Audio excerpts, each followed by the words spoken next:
To always get the latest Game Tea, do not forget to follow us on social media. You can find us on Facebook at The Game Tea Podcast, and you can find us on Twitter at Game Tea Podcast X. We post memes, gaming news, retweet friends of the pod, and of course let you know when new episodes are available for your listening pleasure. Links are all available in the description of this episode, so check them out after the show, and thank you so much for listening to the Game Tea Podcast.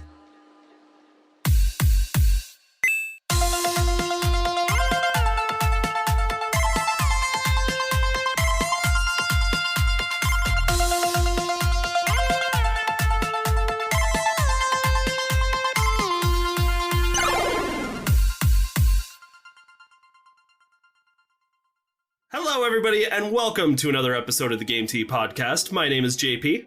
I'm Peaches. I'm Zach. And I'm Czar. Well, welcome to episode 2 of year 2022, boys. How are we doing? Are things going better for us yet? Too early to tell. Too early to tell, agreed. You ever said that we didn't record episode 2 on the upcoming Tuesday, where it's going to be February 22nd of 2022 is all Tuesday? It's a Tuesday. Oops. This is also coming up on the anniversary of me breaking my back. You old ass. I mean, are you over that yet? Has your back been broken yet? I know Zach's has been from the massive backlog, but you were just born with a bad back, weren't you? Yeah, scoliosis for the win. Hey, did I tell you guys I beat God of War? I beat God of War. Ooh. Yeah, it's about goddamn time. I think we talked about that last time, didn't we? Good. I just feel like it's worth bringing up every time. I beat a game on my backlog. That's, only 4 years old, so... Okay. Good job, I didn't have Zach. a PlayStation until 2 years ago, so you be nice. Oh, yeah, that's still 2 years, though. Be nice. Yeah, you're not very nice. EA Sports, go fuck yourself. Lols. No, Zach, genuinely, I'm really excited, actually, that you mentioned that you finally beat God of War, because we do have some God of War news to talk about. But you know what? We're getting a little bit ahead of ourselves. Zach, why don't you take itinerary for the day? What are we doing? All right. So today we are talking God of War. It got released on the PC. Kirby has a gun. Tried to say that kind of in tune, but not too in tune, because copyright. With the Aerosmith song, Kirby's got a gun. Nope, that's too much. It's over. He's gone. They got him. Damn it. Oof. And with that, then we get to talk about Pokemon Legends Arceus, PS Now, that's apparently a thing that none of us knew, Dying Light, and then quick dates. So Article 1, JP, you're the resident Sony guy, go for it. Yeah, you betcha. All right, so we've already been kind of giving a little bit of... Can you read my link title? What? Because I thought I did good. You did do good, Zach. The article link that Zach gave us, it's titled God of Wars. Steam says get good. No, Steam says good, or good God. No, that says good. Well, that says good. Yeah, you're right, I'm dumb. Anyway. Good. Steam says... God of War, that good. The good. Steam says good. All right, so getting a little bit into this article, we've got this from Game Rant by Miss Jessica Orr. So thank you very much, Jessica. God of War launched for the PS4 in 2018 and was an immediate success, earning many Game of the Year wins and almost universal praise from players. It received a free PS5 patch in February of 2021 that added 60 FPS and 4K checkerboard resolution, baby. Now, God of War is releasing on PC, and fans are getting excited all over again to revisit the modern classic with enhanced visuals, performance, and, of course, accessibility options. Eager players can use this guide to find out what time the PC port of God of War releases in their time zone. Most of the launching for God of War onto the PC happened January 14th to January 15th. So, at the time of this episode dropping, you are now officially able, no matter where you are, to play God of War on your PC. Now, let's get into our takes on this. Jessica here is very optimistic about the enthusiasm that PlayStation fans have to see one of their beloved titles go over to the PC. But we know that the last time something like this happened, i.e. with Horizon Zero Dawn, PlayStation fans were the opposite of happy and started smashing their shit. So, I guess to go around the table and ask a few questions here. One, how do you feel about God of War being brought to PC? And two, do you think we're going to see the same reaction from PS5 or PlayStation fans? Peaches, let's start with you. I mean, we always talk about this whenever PlayStation ports something else to PC, like, you know, when Persona 4 went to PC and when I can't remember the last one. Bloodborne going to PC. But I think everyone that was going to smash their PlayStation has already done it. You know, they got all their anger out already, and now they don't have a PlayStation anymore. I feel personally attacked by those comments. What, are you going to smash your Nintendo if Mario comes to Steam? Yeah, I would. Yeah, I will. Fucking do it again. I would, and I will. Czar, what about you? How are you feeling about this? I'm kind of indifferent. I've always wanted to get into God of War, and I mean, I guess this is my chance to, so that's rather exciting. Yeah, I'll probably pick it up. It looks good. Looks fun. I kind of agree with Peaches. I think everyone is kind of over breaking their PlayStations at this point. But, you know, if you do want to break your PlayStation out of frustration over this, send a video to Game T on our Twitter. We would love to see it. Or just give it to Czar, because Czar doesn't have a PlayStation still. Hashtag sad Czar sounds. Oh, sad Czar sounds. Well, what's really funny about all of this, actually, is we really honestly haven't seen nearly as much backlash from PlayStation fans about this as we do with Horizon Zero Dawn. Which is really odd, right? Because as great of a game as Horizon Zero Dawn is, it's no God of War, right? Because if PlayStation fans were to talk about, like, the greatest games that have come to PlayStation, God of War is usually somewhere within the top 3. And Horizon Zero Dawn is more likely to end up, like, in the top 10, right? Like, a great game, not necessarily everybody's top game. And yet, I've seen a lot less backlash about God of War. Why do you think that is, Zach? Do you think people who are upset for some stupid reason have already gotten it out of their system and destroyed their PlayStations? I don't know. Internet kind of just been toning it out, to be honest, which makes it hard to do the news. But yeah, people just throw a bitch fit about everything. And it is costly to break your PlayStation. So believe it or not. Hopefully those numbnuts have realized that breaking their PlayStation actually does nothing. Winky agrees with me. She just opened the door. God damn it. Hi, Winky. Yeah, I don't know. I'm in the same boat. Like, as the residential Sony PlayStation fan, I never gave two shits in the first place if these titles moved over to PC. Because to me, it's just like, oh, well, this game that I've enjoyed so much can be played universally by more people.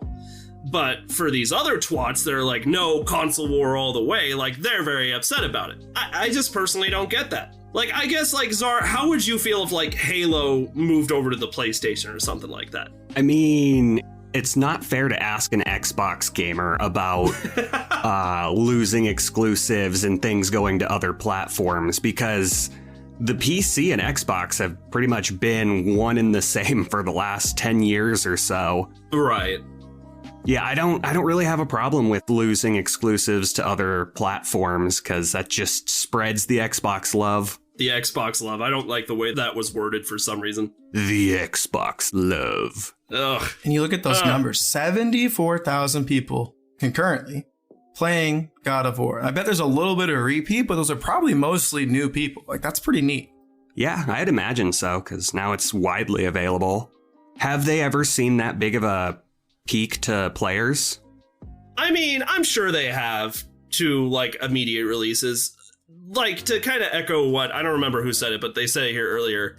I don't know if they necessarily said it about God of War, but they did about Horizon Zero Dawn. It's like, for the PlayStation players who care about exclusives, they've already played God of War probably multiple times, to be honest, because it's been out for almost 4 years. So I'm hoping and thinking that most of these are probably new players that have always wanted to play the game, but, you know, maybe they're just a PC gamer that don't really want to invest in a console, which I totally get. Yeah. And So, yeah. that is just for, like, Sony releases. So I think, what is that? Their second is Days Gone, and then Horizon, and now God of War. I think so.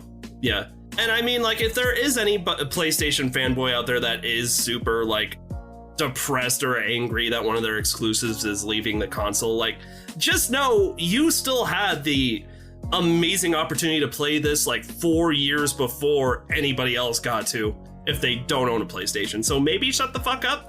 Yeah, that's like a VIP club. Exactly. Consider yourself a VIP. Because, I mean, think about it this way. God of War 2, which hopefully will be out this year, maybe beginning of next year. I hope doesn't get delayed, but you never know what'll happen. Like, PlayStation fans are going to get first pickings to play that game, too, right? And then probably inevitably it'll come out. But still, like, could you imagine playing God of War on the PC and absolutely adoring it? And then seeing that PlayStation fans get God of War 2 this year? Oh. Like, I gotta know what happens to Kratos. That's too damn bad. Gotta wait. Spoiler alert, I think he's probably gonna die. I don't know. Technically Kratos has died in like every game, hasn't he? Yeah, that's the other thing is like, that means nothing in this world anyway. Kratos has died and clawed his way out of hell several times. Can't contain this, man. It's just like, oh, hey, Kratos. Like, no, I'm not gonna fight you. Just get out of here. War. Well, I'm pretty much done.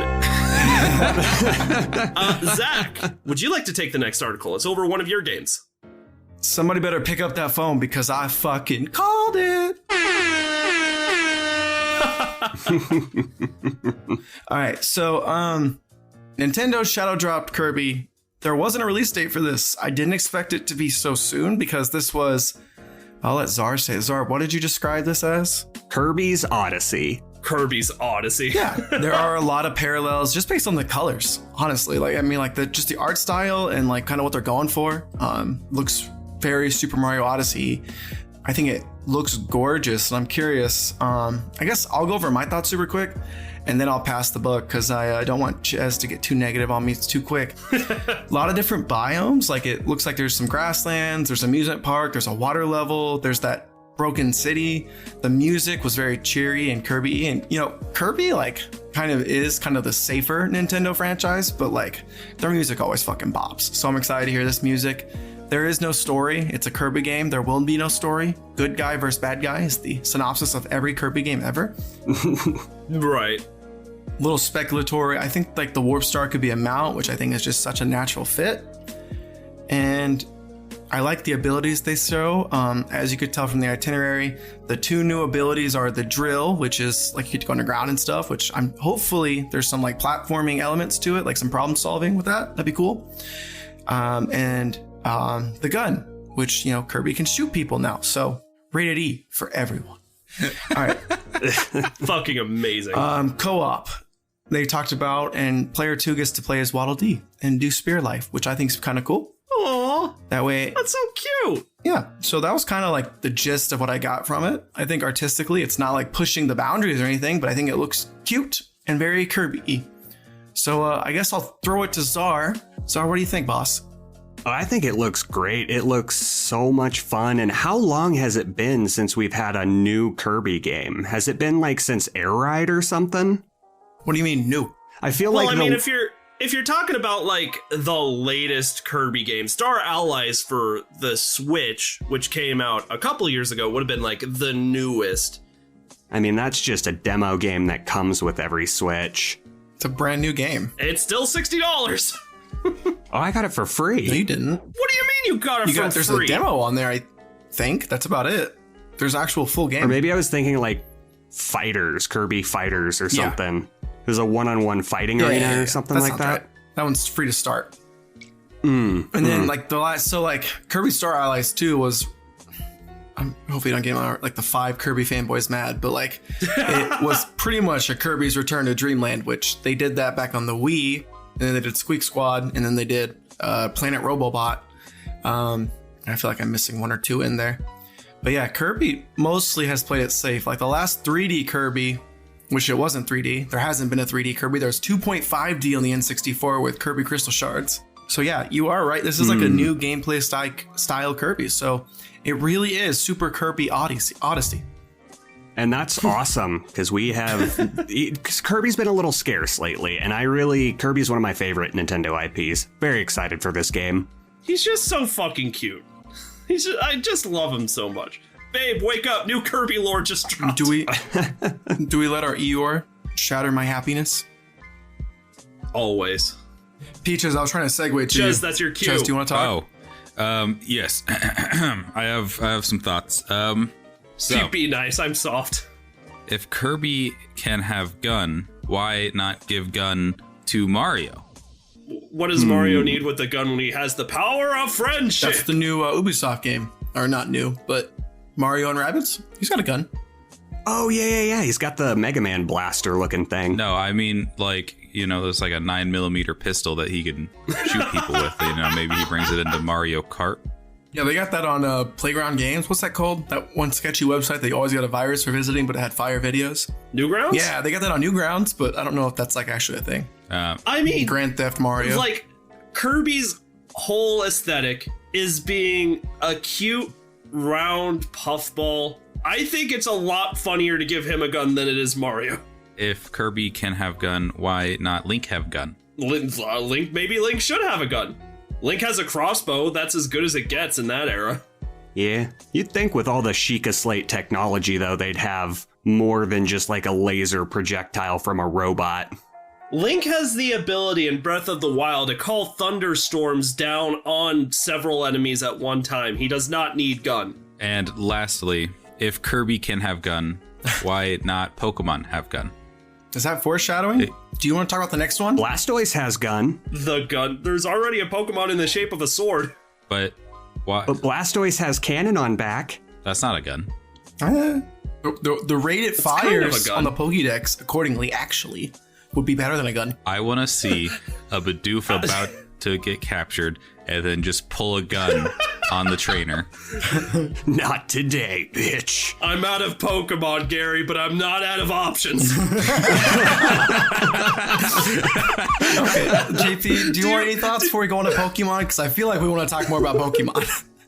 Do you remember that Pokemon? That's a good segue. Do you remember, I know this has nothing to do with Kirby, but do you remember the episode of the Pokemon anime where that guy shoves a gun in Ash's face? No. You don't remember that episode? As our social media guy, I want you to put that on our thing right now.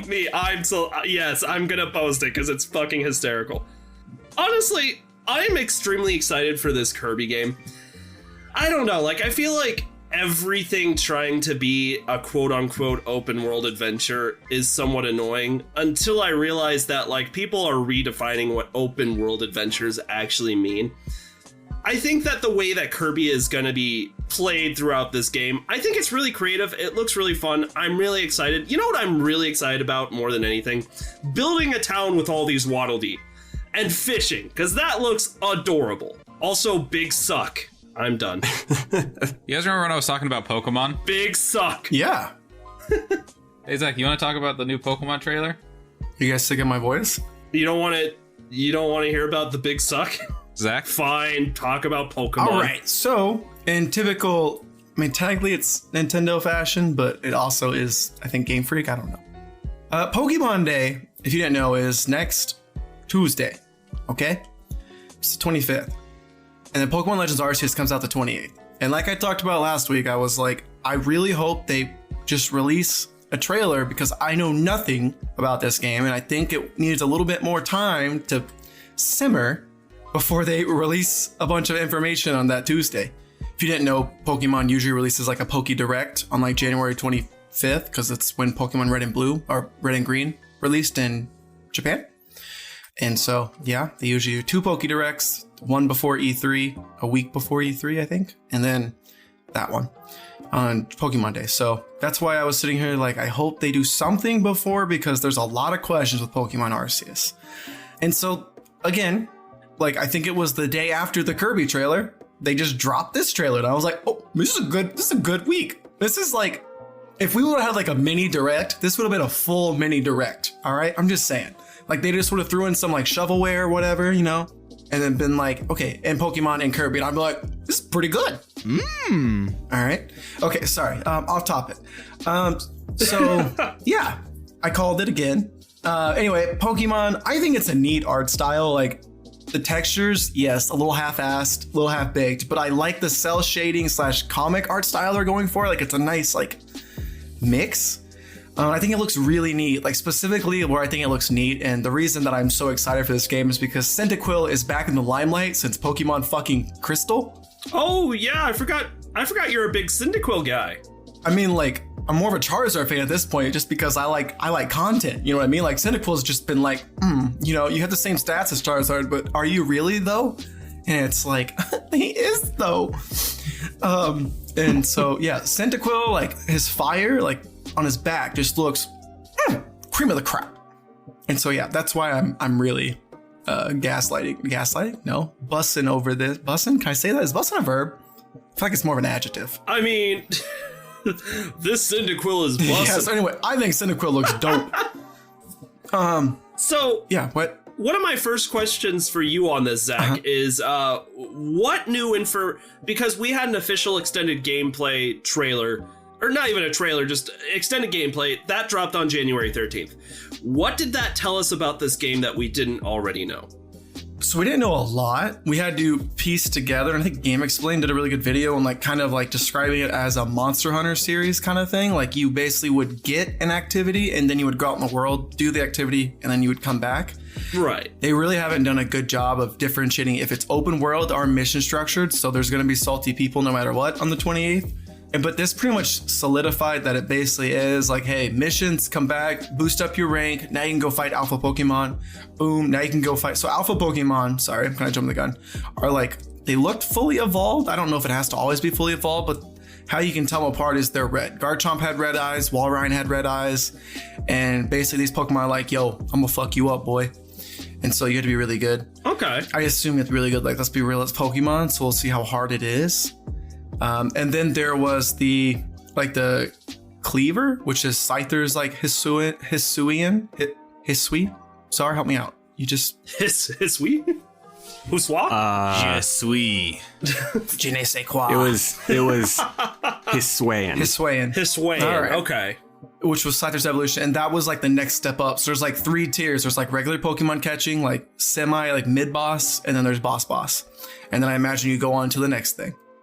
Interesting. But so in the trailer, there was an emphasis on gathering, which very Monster Hunter, like you have to have the tools to do the job. That's how you make your Pokeballs. That's how you get berries to throw out Pokemon. And then they kind of focused on like, you will get knocked out in this game, which I thought was cool. Like people have been asking for a harder, I'll put in air quotes, Pokemon game. This kind of looks it. We'll see how hard it actually is. But like they talk about blacking out very often, and they're like, if you're not like well prepared for these bosses, you're gonna get your butt whooped. So we'll see how true that is. This is a really big departure, and I think it's really, really cool. Furthermore, did you guys see what they were doing with the single strike style, which is where a move hits really hard, versus a quick style, which is where it's really fast? I'm trying to understand the way that the styles work in general. It doesn't seem terribly complicated, but essentially the whole like idea with Pokemon Arceus, right, is like this is the origin story of how people came to like capture Pokemon and work alongside them, right? It's almost as if like these different styles almost like coexist with like type advantages, almost because like the research that like Professor Oak and all of them had done on type advantages just hadn't existed yet. That's kind of like, that's my take. Like, what do you think, Zach? Is that in the ballpark? What do you think? They really haven't told us shit for like story. Like basically we're just a young adventurer and we are growing in this galaxy team. And I'd say how you described it seems like a pretty good, like, just throwing darts at the dartboard. That sounds like it could stick, JP. That sounded good to me. I mean, if I'm right, I'm never going to let you guys forget it. Of course, as you should. Right, obviously. That's how we do things here. Yeah. Something else I really like that was introduced, Zach. There are a few new Pokemon here. Did you want to talk about them? Like, for example, I'm all about this Cleavor thing. Yeah, there's Cleaver, and then there was like, they did like a Twitter thing with the new Voltorb, which I thought was kind of... Voltorb needed some love, but Voltorb's such a basic Pokemon. But yeah. Now he's grass electric, which makes sense because the balls, in the game that you're using are now, they're wooden balls. So, I mean, I thought it was like clever, but yeah. Also, it's Voltorb, so it's still a ball. But it's Voltorb. I read this Twitter post the other day that was like, you know what I love about Pokemon? Every single Pokemon that exists is somebody's favorite. Right. So somebody out there was really excited about that Voltorb. Yeah, absolutely. And what else? Like, They're talking I'm about sorry. their... I gotta stop us right here. I refuse to believe that Set of Keys Pokemon is anyone's favorite. Klefki? Sure. Dude, somebody out there was like, saw Klefki and was like, oh, this is sick. Somebody. I don't believe it. I can't and I will not. But continue, Zach. What about like Dunsparce? Somebody's favorite Pokemon's probably Dunsparce. Yeah. In my opinion, the most useless Pokemon that's ever existed. Dude, don't worry. Dunsparce Evolution coming at you soon. 2064. Oh my god. It's gonna happen. What a useless Pokemon. Anyway. Dunsparce Mega Evolution. Oh my lord. And so, yeah, I mean, there's not been a lot of... I don't know, is there anyone I missed? Like, Growlithe looks really cool. It's Rockfire now. Really curious to see how Arcanine looks. Again, there's a lot of people getting mad that it's Gen 1 getting the love. But that's fine. Yeah, but when doesn't Gen 1 get love? As an old man, True. I appreciate it. Right? But I understand that the younger audience is like, use a bitch. And that's fair too. That's fair too. They just don't understand origins. Whatever. Now, Zach, in Pokemon Legends Arceus, will a Snorlax ever block your path? I mean, Because I feel like in this type of Pokemon game, it's a lot harder to rationalize why you couldn't just do the old Midwest, oh, let me just sneak right past you. I think that would be a huge missed opportunity if they don't do that. I'm with you on that one. Oh, let me get on by you Just there. Dynamax the Snorlax and just leave it in the middle, blocking your way to Arceus or whatever. Like, you can even see Arceus and it's just the Snorlax just blocking. Like, I see it, though. There's a Bidoof right in front of the Arceus. Like, don't worry. If it gets past him, I got you. Pulls up the Glock. I got you. Me and my 5 identical friends. And then, like, if you try and go by water, there's a Dynamax Wailord underneath. Like, you're fucked either way. Like, you gotta figure it out. I may be out of Barry's trainer, but I'm not out of options. That's the joke that keeps on giving. Okay, and then I thought, again, I feel like I need more synonyms for what I thought. Anyway, the biomes were the last thing I noticed. Like, I am still anxious because there's been a lot of focus on just that grassland, that mountainous grassland, whatever you want to call it. They showed some volcano area. They showed I don't even know. They showed a bunch of different areas. So I think there's a good variance on it. Ancient Sinnoh sounds pretty neat. Like, there better be some cool shit. I don't know. I guess where I'm going with that. Did you guys notice anything that stuck out? Like, between the biomes, we talked about the new-ish. It's like the battle system isn't new. It's like with a twist, more or less, with that increased style-based. Somebody called it Safari Zone, the game, and that made me really depressed. Because they're not entirely wrong, but I don't want to think of it that way. Oh yeah, more thought out. I can see that. One thing I'm a little anxious about, or not anxious, I guess that I'm not looking forward to having to do in the game, is observing the Pokemon doing different things. It's like, if you want to like really fully progress, it's like you have to observe this Pokemon eating this food to see what it likes, or this Pokemon doing this behavior. And it's like, I did not come here to do Pokemon Snap. You must observe Bidoof doing his taxes. You're just like, what the fuck? JV, what are your thoughts on that? I'm curious. On which part? Like the whole Bidoof doing his taxes. Yeah, tell me more. Bidoof doing his taxes? I think What's Bidoof is deductible? fucked. I think Bidoof will get halfway through a day of doing taxes before he's like, I can't fucking read.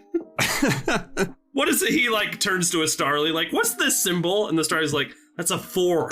I'm like, oh, okay. And what's this one? Yeah, what's this? He's like, that's a $sign. Oh, okay. And what's this symbol? That is a smudge from the berry juice of the berry that you were eating. He's like, oh, okay. Interesting. So the whole observing mechanic is something that's been done in a few different games that I've seen, but it's not like a core mechanic. Like, for example, you can do it in Red Dead Redemption 2. It's not like a core game mechanic. Observing things through like your camera is something you can do in Breath of the Wild if you're looking for more of like a Nintendo example. But again, it's a mechanic that doesn't necessarily like dictate how you play the game. But it's tied to progression. is my thing. Like, if you want to 100% this game, you have to observe the Pokemons doing different behaviors, eating different things. I think there's a group of people that are gonna find the appreciation in that, and they're more likely to be the group of Pokemon fans that also like Pokemon Snap, right? As opposed to maybe Pokemon fans like Peaches. I know for you, you're sick of the Pokemon formula, but you personally like seeing like new Pokemon and like the new additions to the world, right? I like to catch the Pokemon, and then I like to make them fight. See, but you do not like Pokemon Snap.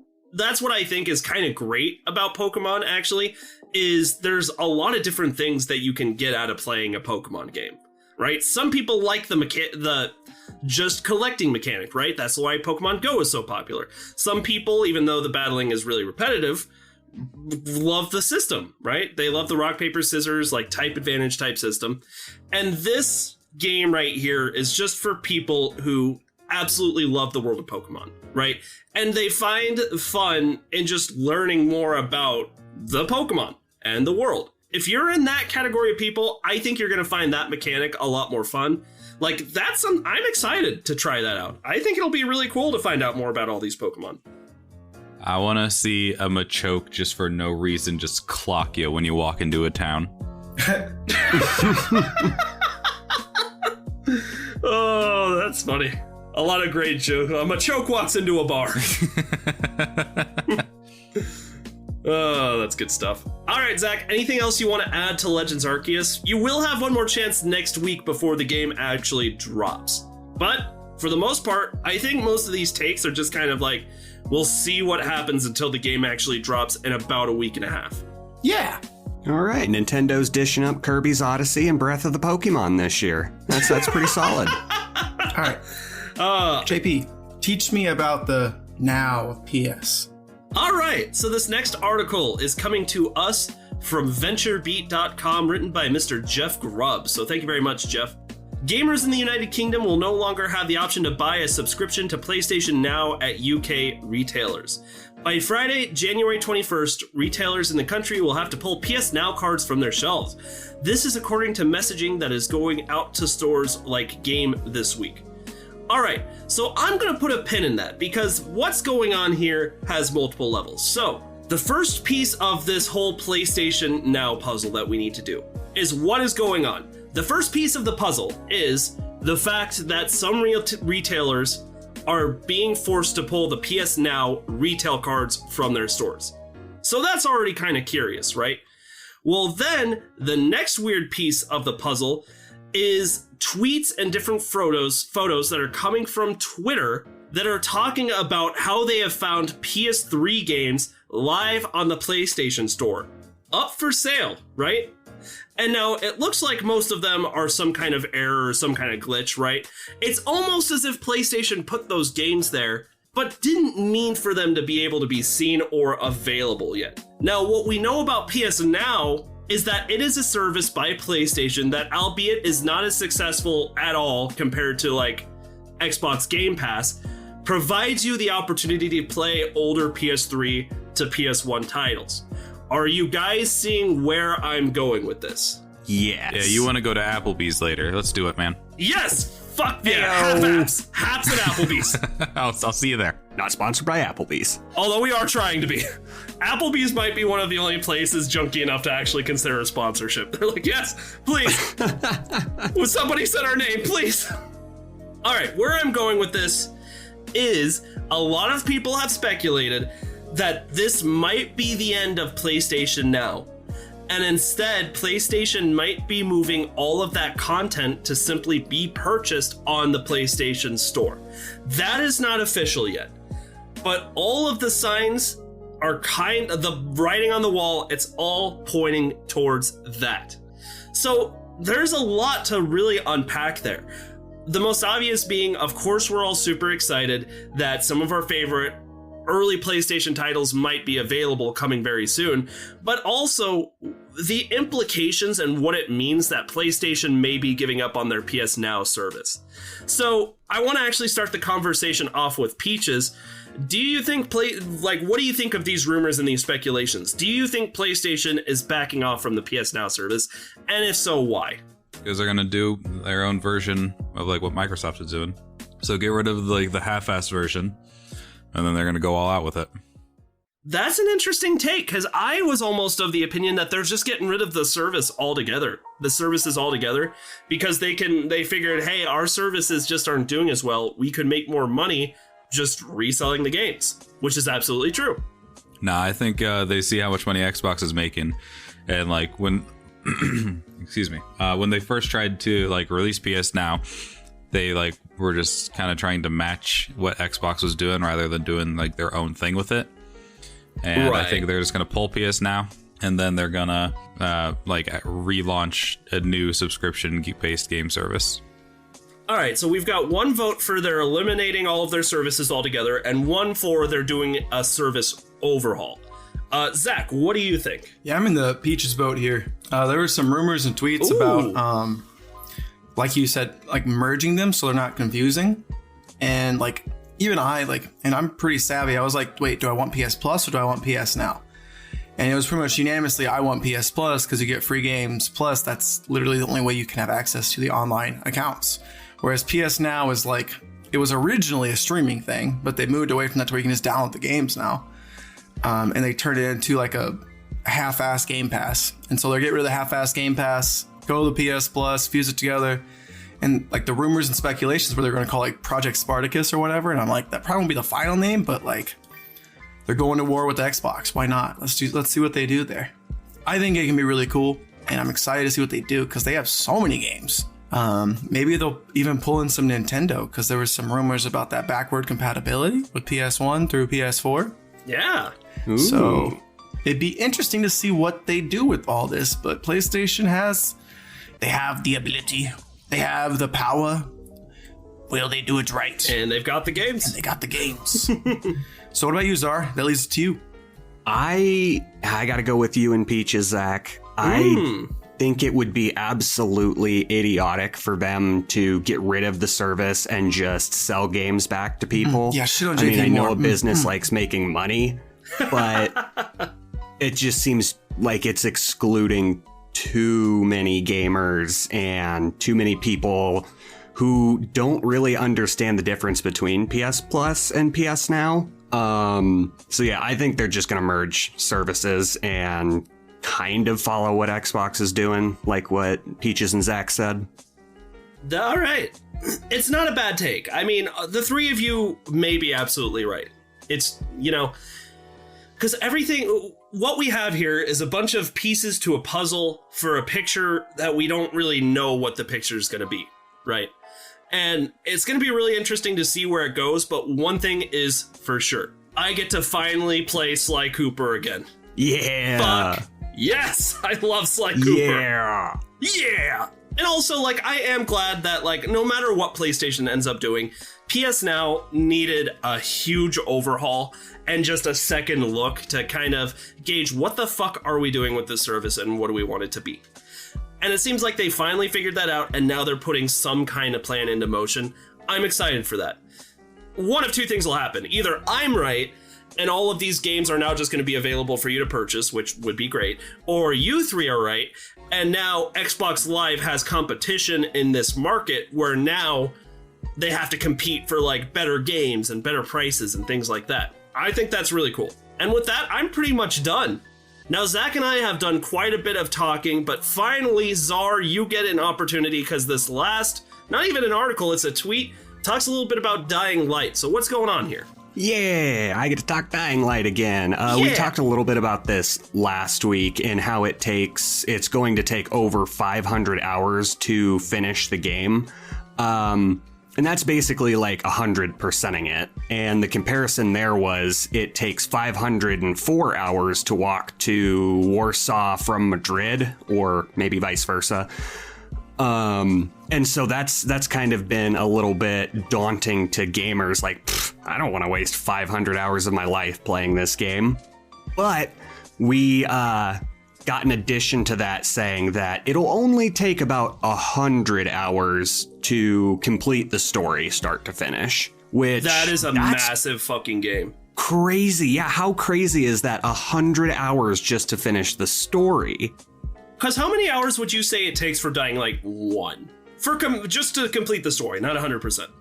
Oh, you could do that in like less than 10 hours, maybe 10 to 12. It's like a standard album. It's about 12 to 16 hours. Yeah. They said it's a regular player should finish a story and side quest and do a lot of exploring in less than 100 hours. So like Czar. Yeah, like I think though just the main story they said was like 34 hours or something, right? Right, something like that. That's still pretty good though. Oh yeah, I think this is like good bang for your buck here, man. Yeah, that's worth the price tag, I would say. And then we have another tweet in addition to this, also coming from Dying Light Game. Want to know what'll happen after the premiere? We guarantee to expand the world of Dying Light 2 Stay Human for at least 5 years post-launch with new stories, locations, in-game events, and all the fun stuff you love. So that is a really interesting tweet. What are some of your thoughts on that?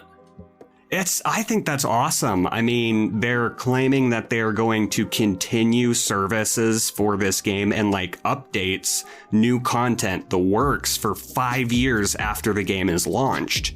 That's a lot of commitment. Like they are really trying to put a lot of gameplay into this game and adding new things to keep people there. I think that's genius. And that actually leads me to the question of, do you think, Techland's the developer, by the way, for Dying Light, do you think yes, they're biting off a little bit more than they can chew by promising that? Maybe. It's very easy to not deliver on that big of a promise, but they're also giving themselves enough leeway and generalization with the tweet that, I mean, they might add a Christmas event or a Halloween event, and that counts as extra content post 5 years launch. But it could also be different multiplayer aspects, different regions within the world to go explore. It's hard to say if all of this DLC will be paid and how much will just be free updates to the community. But if it's anything like the first game, there will be a lot of very good free content to keep you playing, as well as some paid content that it's worth it, more or less. I think those are some really good takes. And I think that everyone should click on the tweet where they talk about how they're going to be supporting it for 5 years and then scroll down to their reply tweet. You've just been frogged. You've just been frogged. Frog another person to be unfrogged. Wait, did you just frog us, Peaches? Yeah, I frogged the lot of you. God damn it. So what I'm going to do is I'm going to send a picture of the frog to my girlfriend, Christine, along with a picture of Thanos saying, I'm sorry, little one. That'll show her. Thanks a lot, Dying Light. Lols.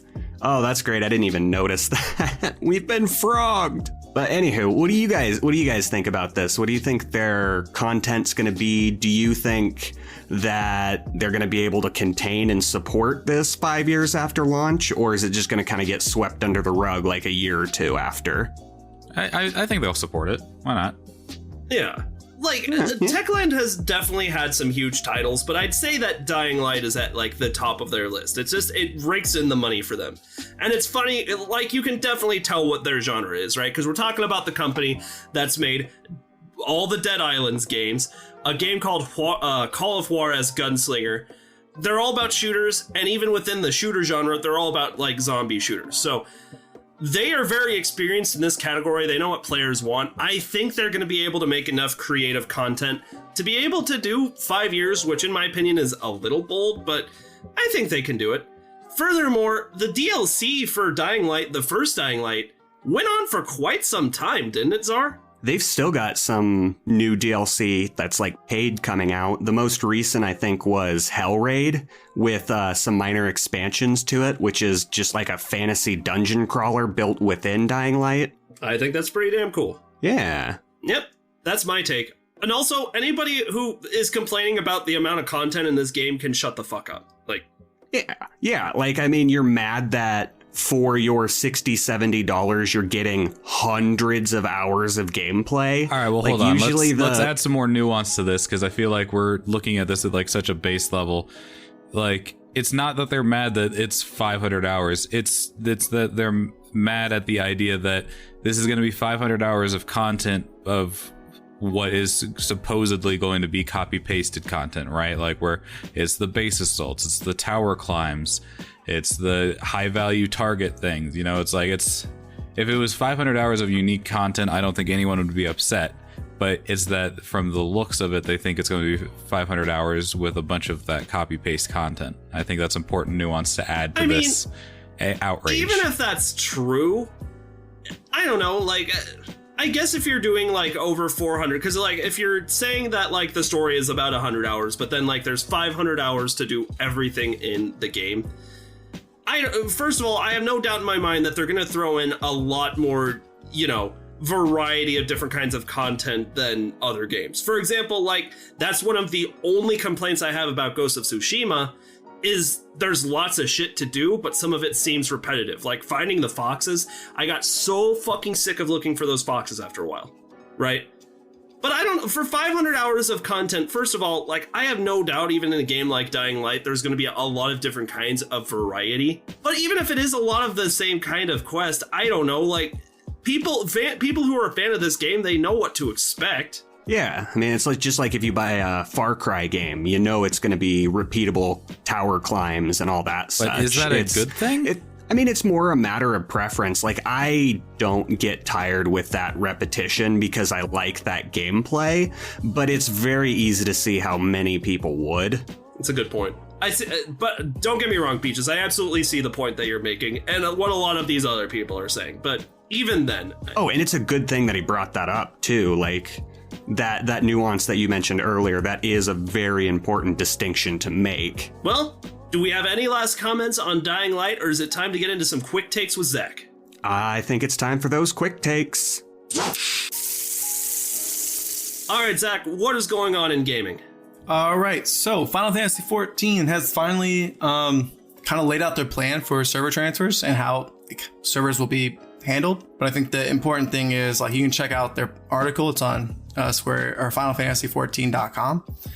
But basically, I don't want to read the whole thing, but I thought the funny part was resumption of digital sales to new players. After due consideration of the following factors, we were resuming digital sales starting on January 25th, 2022 at 5 p.m. JST time.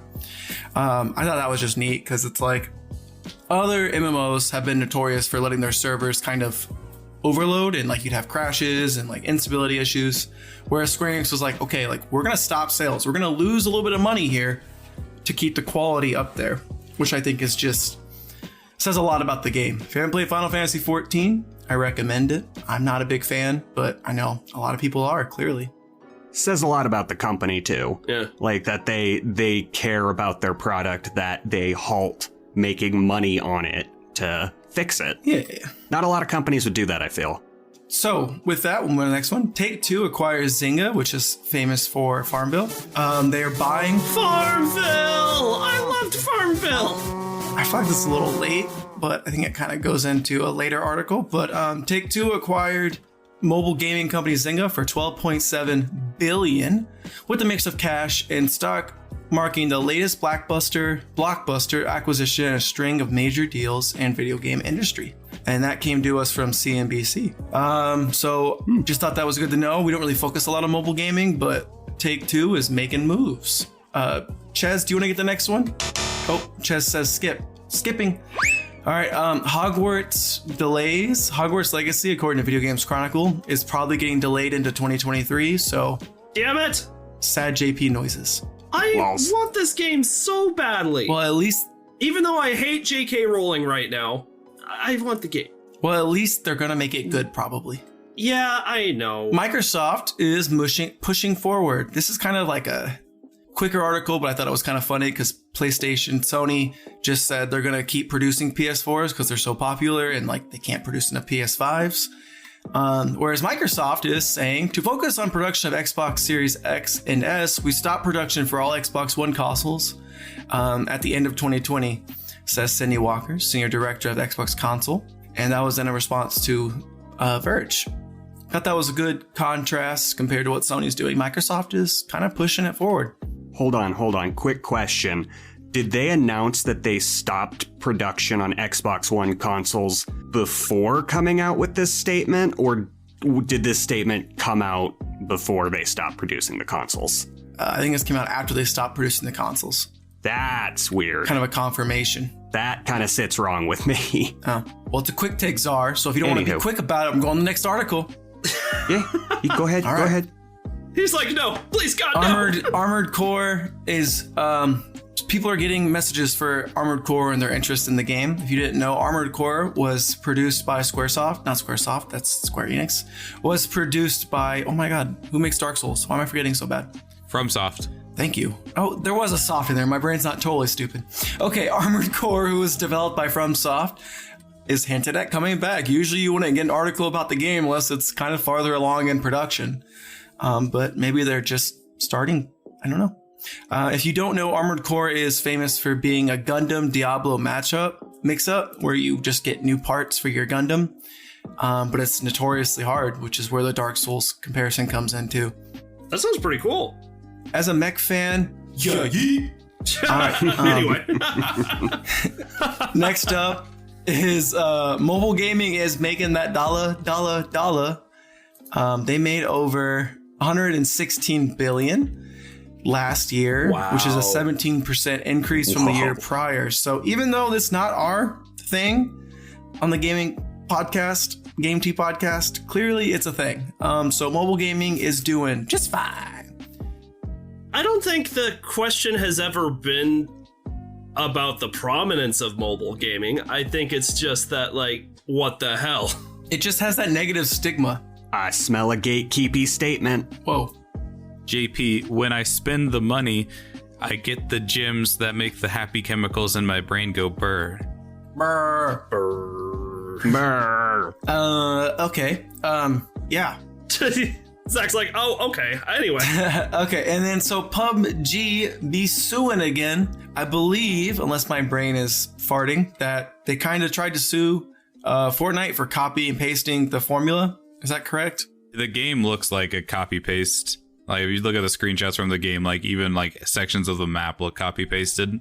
No, you're right on that. But like before, like they've been known to do this before, right? Like they did. Oh yeah, they sued Epic Games, or they wanted to sue Epic Games. They were mad at Epic Games for copy pasting or copying the Battle Royale format. Oh Jesus! But I mean, I get why because okay, never. Yeah, let's just continue. No, you're good because I think that's good context.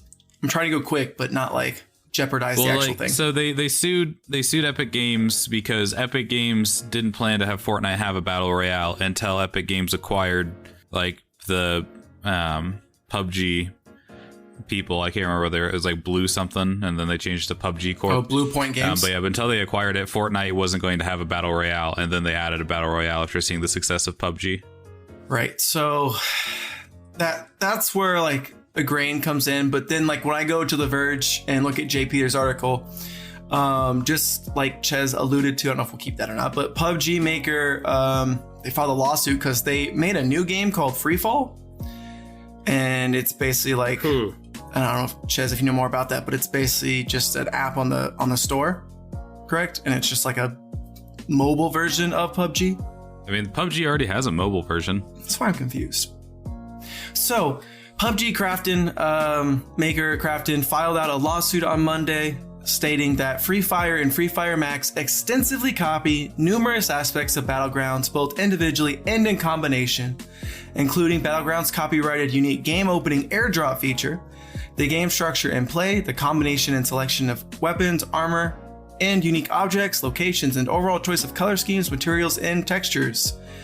He alleges that they've earned hundreds of millions of dollars from sales in the apps, and that Apple, Google have similarly earned a substantial amount of revenue from their distribution of Free Fire. And if you go into the Verge article by Jay Peters, you can see that this is pretty gross. Like it's a copy and paste. There's a few differences for sure, but you can tell it's like one of those memes of, yeah, copy my homework, but make it look different. Yeah. All they changed was the name. Like what pisses me off about like PUBG going after someone like Fortnite, right? Is like, sure, maybe you created battle royales, but Fortnite is like, they transform it enough to definitely be a discernible, different kind of styled game.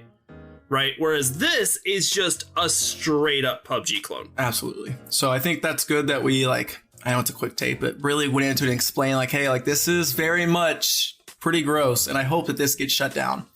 I think gaming has done this before. Like, I look at all the Pokemon clones that are on the App Store. Like, there's a lot where they're like, you can play as Charizard, but it's not called Charizard. It's called like the Digimon clone of it or whatever. You know what I mean? Greymon? Yeah. I think the most blatant copyright I've ever seen on the App Store was like Pocketmon. Yeah. Oh, yeah. Well, and like the thing is, a lot of the time these mobile apps and like stuff are, you know, from like Chinese like corporations that are copy pasting it. And so it's a lot harder for US based or like, you know, European or where have you, places to sue them, because it's like, wait, you're going to sue the Chinese corporation? Like what? They're just not coming. You're done. It's over. You lose. We are not out of options. And so that's it for the quick takes. Then the only thing left to do for today is game releases.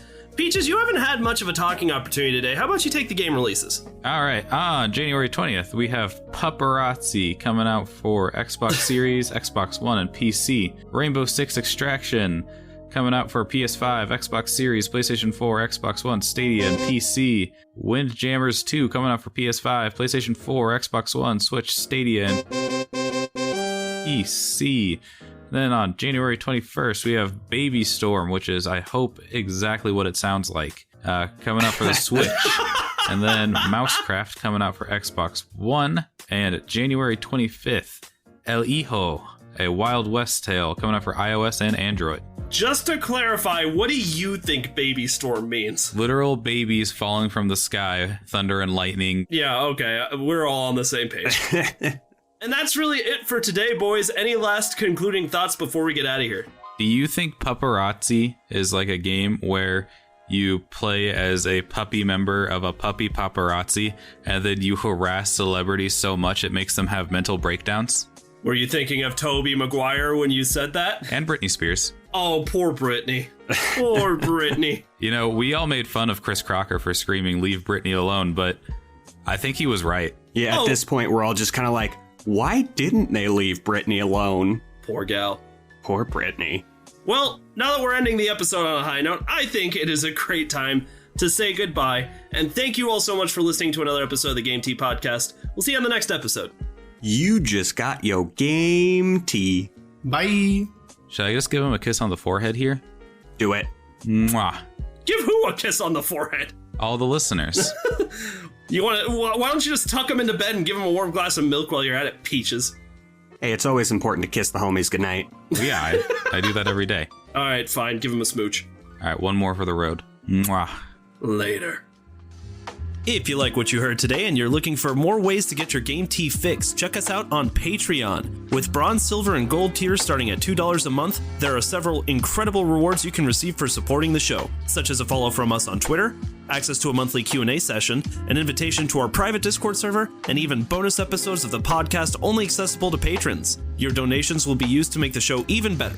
The link to Patreon is in the description with our social media, so go check it out. Once again, thank you so much for listening to the Game Tea Podcast.